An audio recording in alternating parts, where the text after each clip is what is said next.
Hello. Well, here we are again, another story. um, this one is an encounter story. Has to do with my first parachute jump in the Army, and yeah, I had an encounter of some sort on that, be it a guardian angel, some other spirit, or just a odd person in an odd place at a time of need. You decide.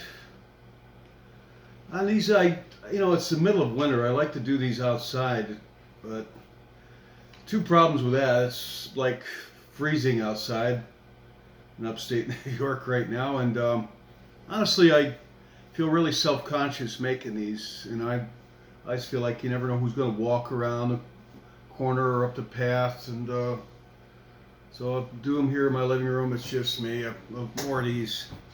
I still feel self-conscious making these. It's odd. It's just not natural to talk to a camera.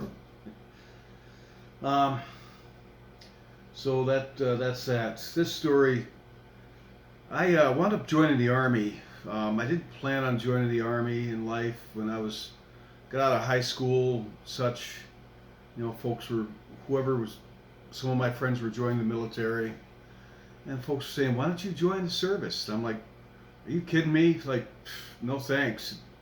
I was in shape. I was athletic. I was good with guns and things. I grew up in the country.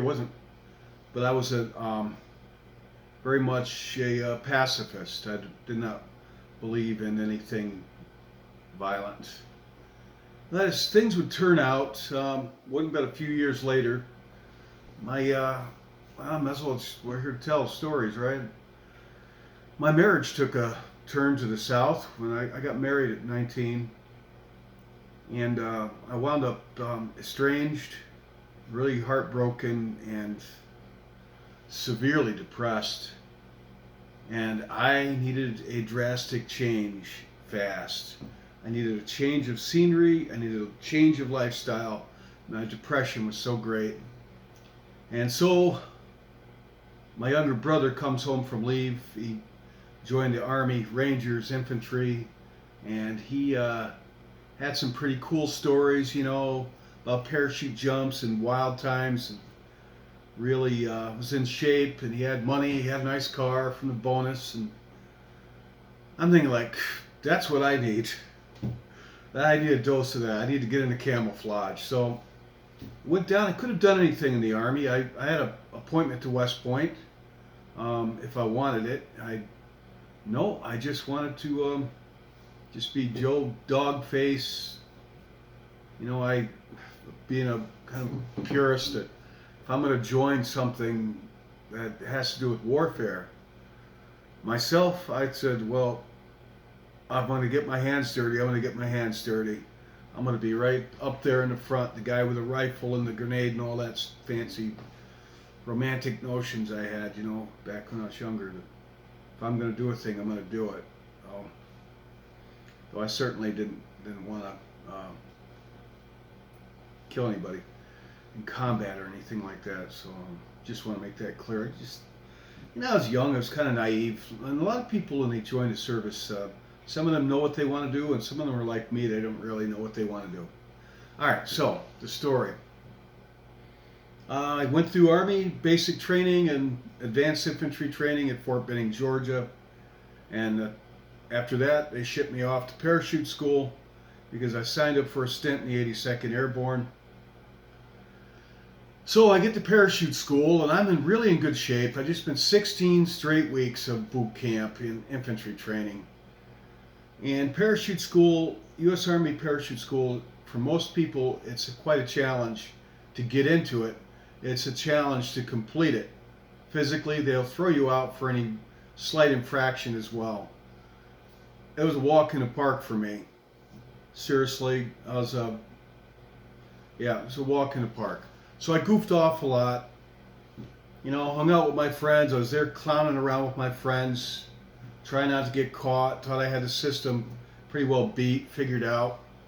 Having beers after training. It wasn't like boot camp. We were out at 1700 or 5 o'clock. We were all done and on our own. Had all this money to spend and go down to the snack bar and pizza and beers and stuff.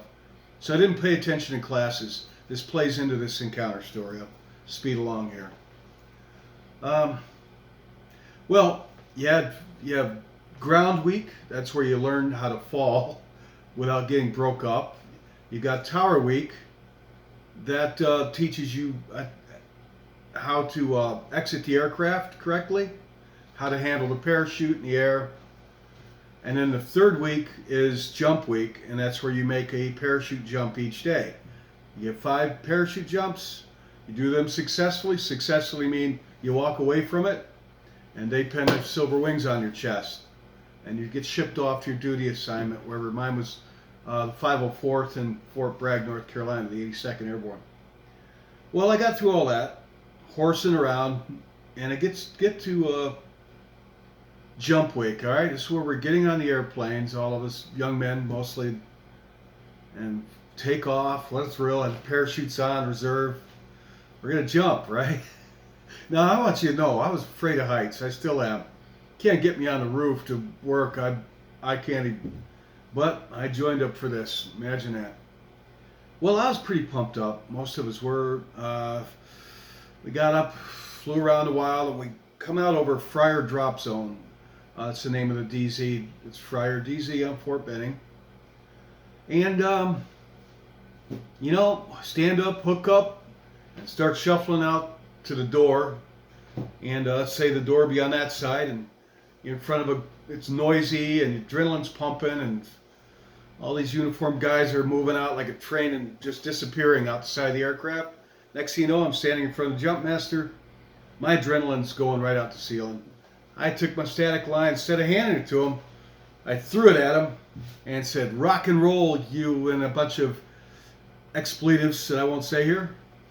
And went out the door and didn't know what I was doing. Got hit with that prop blast. It's like getting clobbered by a wave at the ocean. I'm getting thrown around the air. Lines are tangled up. I got untangled, got everything going all right. And now the planes are flying off, and it's a warm day in Georgia in May. And just everybody's floating around. I see my friends. We're all acting like a bunch of hot dogs, waving our arms and calling each other names and flipping each other off and stuff. You're not supposed to do that. We all got in trouble for that. It was my first parachute jump because they were watching us from the ground, the instructors. Well, we got in big trouble for that. All right, getting on to my encounter. I didn't pay attention in class, and we had these old T-10 parachutes, which were for training, but they were like World War II era parachutes where you couldn't really steer them. I mean, modern military chutes, you could steer them to a good degree. These you couldn't do much with the T-10s. You're pretty much at the mercy of the wind. And you could slow them down a little bit by grabbing a bunch and pulling down on it. It makes the chute go like that. That's it. And I didn't pay attention in class, goofing off. And it was pretty windy out that day. Probably too windy for a parachute jump. Most jumps, I think, would have been called off. I had 49 jumps in my time, all told. And on this first one, it was pretty windy, and I didn't know what I was doing, so I think I slipped the wrong way, and I wound up, the effect was I blew far away from everybody else. I blew right off the drop zone, which the drop zone was all sand and grass. I went off into a swamp, and it was a large swamp, a Georgia swamp, meaning who knows what's in it. You know, I'm from upstate New York, things are pretty mellow up here. Down south, poisonous snakes, all kinds of stuff. Gators, I don't know if they had those there, but all kinds of nasty stuff. I landed in this swamp. It's like chest deep, mucky, brown, soupy water, smelly water, stumps, roots, underwater, just nasty. A huge swamp. I land right in the middle of it. My parachute, when I'd come out down underwater, came up, and covered. And now my parachute, which landed off a ways, didn't go underwater. It filled up with air. I mean, the wind was taking it. So it started pulling me through the water. And here's where the encounter comes in. Standing in the middle of that swamp, in the middle of a military installation, that's secured is an old, very old black man with, he was laughing. He's looking at me, standing right in the middle of that swamp, chest deep water. He had, I remember, because I'm fighting with a parachute, and then it's pulling me underwater, and he was looking at me. He had dungaree, blue dungarees, faded, flannel shirt, faded, really old looking clothes. He had white hair, white afro, had short cropped, very short, and he had a white beard that went way down. Like this guy had shaven in decades, all white, and dark skin. And he's laughing at me. And I only say bring up an old black man because I'm trying to be descriptive, you know. Race is such a, whatever, touchy thing. This man is laughing at me. He never once, ever said a single word. But he laughed a good-hearted, from the gut, Santa Claus kind of laugh. Very good-natured. And I was getting pulled through the water, partially sometimes underwater. And it may sound funny, but you can get killed that way easily in a parachute. You can get tangled up in roots and lines and things underwater. And it doesn't take much to drown you if you think about it. And that's how a lot of fatalities happen, things like that in the water especially. You get tangled up in your lines, you're done. So this guy jumped on my parachute that was filled up and was pulling me, and he collapsed it, which got me out of trouble, you know, so I'm no longer being pulled through. And he's just laughing. Good-natured laugh. Something akin to him in those first angels I saw in story 1. Very good-natured and good-humored.